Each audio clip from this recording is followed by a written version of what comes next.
Morning guys, start na tayo ulit ng pagmamasilya ng ating simula ito. Titignan tayo ng Polytop.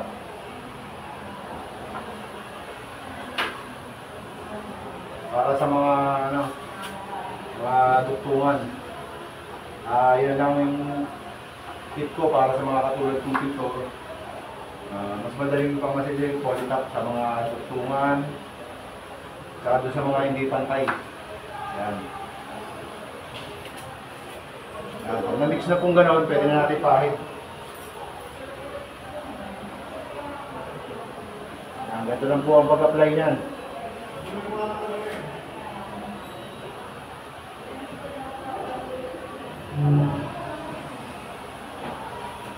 Habulin po natin yung mga hindi pantay.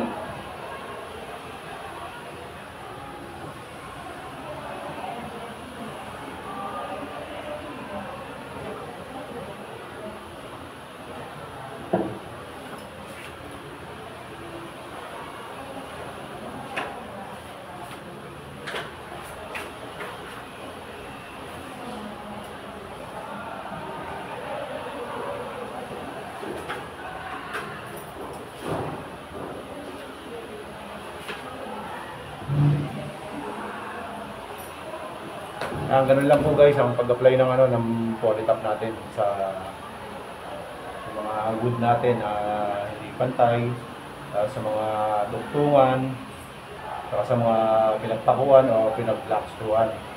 Yan po.